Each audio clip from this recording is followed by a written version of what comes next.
All right then. I'm JJ Higgins, and this is my map of ketchup. All right. Okay, first question. What moves you to make the work that you do, and what direction has that taken you?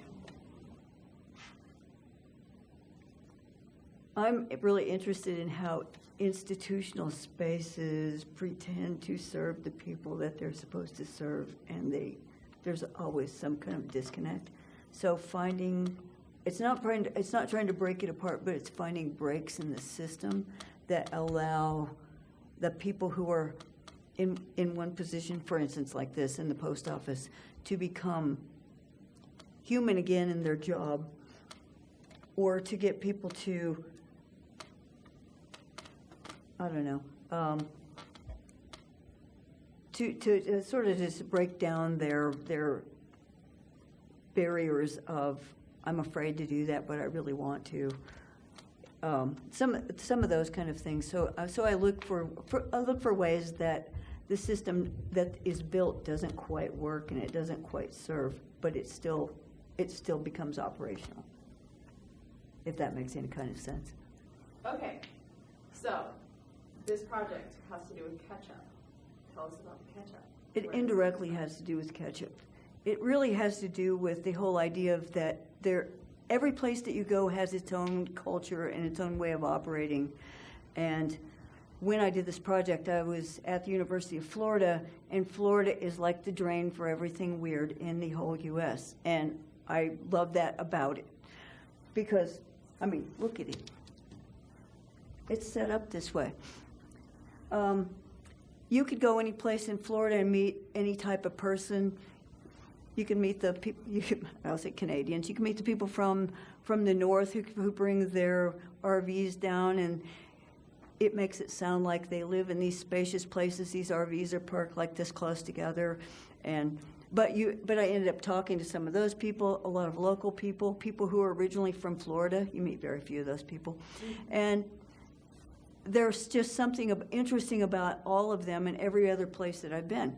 But as our nation, we try to make everything become homogenous and the same, so I feel like ketchup is that. So we use ketchup to cover everything that really exists well underneath it. Some things you may think they need other flavor. Maybe they do, maybe they don't. That's not your call. But that's part of the ketchup too, besides the fact that who collects ketchup? All right. What role does drawing play in your studio or in your artwork? Well, I think drawing is everything that you do, even if you don't actually physically make the marks. It's like the movement of drawing, the motion of drawing, the actions, the interactions, the spaces that you find in betweens, the way you make collections. Roadmaps become drawing. Whether you're physically walking in places, whether you're standing close to somebody, it's always thinking about spatial awarenesses and how that fits into a larger whole. You know, whether it's in a big space and there's not very much and you have to find your way, or if it's in crowded places, or all those in between. Okay, explain more about the process of passing from hand to hand versus mechanical system of sorting. Well, the way I started this project was that I look at the institutional spaces as ways of managing. They become more managers of people than things that help people, even though that's kind of what they're designed for.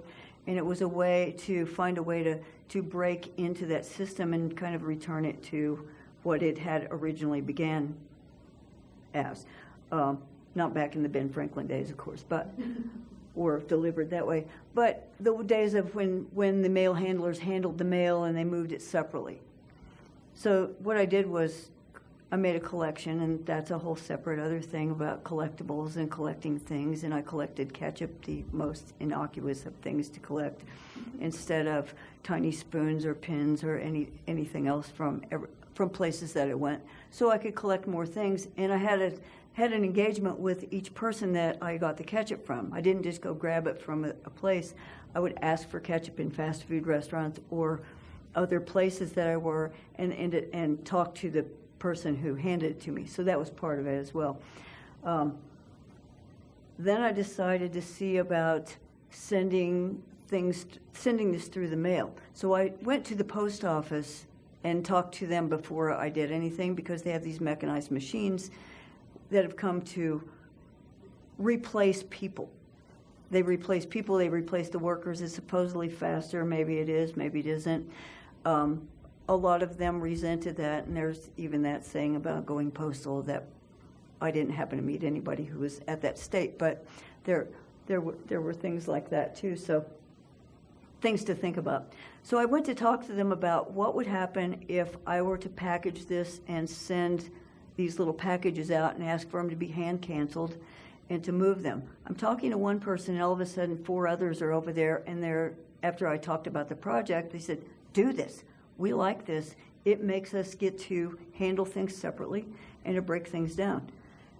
What I wanted to do was to send something to one significant place in each of the 50 states, and those were things that I found significant, not the main tourist areas or not the main anything else. Like there's one that's the oldest post office in Louisiana, or in Utah, the one that's closest to Area 51 before you can't go any further. You know, just those kind of things. I didn't get one back from Twin Peaks, California. I wonder about that one. But I found those things, and I sent them to the postmaster so they would put their local postal rounder on it. So that's what's on each one of these is the local postal rounders. What happened in between was when it said to hand cancel, and the machined it anyway, and it flattened it, so it caused the ketchup to burst. And I got these really great notes and other things from the people who worked at the post office. In fact, this one right here is from Missoula, and there's a note on the back. I was in Florida at the time, and she wrote, "It's lightly snowing here. I wonder what the weather's like in Florida." So it gave the people that are in these places a way of breaking it down. There's one from Fulton, Missouri, and it happens to be the state that I'm from. Fulton's a little bit of a compromised place, so it has part of the Berlin Wall, and Churchill gave a speech there, and then it's full of just really local people who don't want other people moving in. And so there's a bit of that, but the postmaster said, "Hey, we have 3 different postal rounders, so I'm going to send you all of them." So he sent me all 3 of them. But the point was, it just gave them a way of breaking it down. And then you think about how many people have handled it in between. In addition to when it was shown, I had it sent, it says occupant. I sent it to one of my friends who was one of my professors at her house, and it said occupant because that made it less personalized. And she said, "Ron and I threw away about 4 or 5 of these before I figured out it was a project," because I knew she was sharp enough to catch on that if they started coming back, that she would figure out. She says, "I knew immediately where it was coming from," but so she collected all of them. So they handled it. The postmasters, the postal delivery people handled it. Anybody who's ever assembled the exhibit has handled it. A lot of people who have gone through to the exhibits have either handled it, sometimes because they fall, other times because they're touchable. So it gives it a little bit of that, and it also becomes a connection. And it looks chaotic. This is how I think about things too. This is, but let's go all over the place. And still there's a way of connecting back, and you can connect from here to what this postal rounder is. You talk about connection and collecting. Do you feel like this is also a collection of people that you're taking along the way? In a way, it's a way that I learn about people. Like, I'm interested in learning about people. I don't want to become them or change them. It's just a way of gauging where you are in your space, and creates a greater awareness of how you operate in different spaces. You know, in a way, it's becoming a tourist every place you are, at the same time that you're not trying to make the big splash. You're trying to come in and see, I want to see the things that are really there to be seen, and not the things that a guidebook says you should see. So that's how I am pretty much every place that I go anyway. What makes you tick?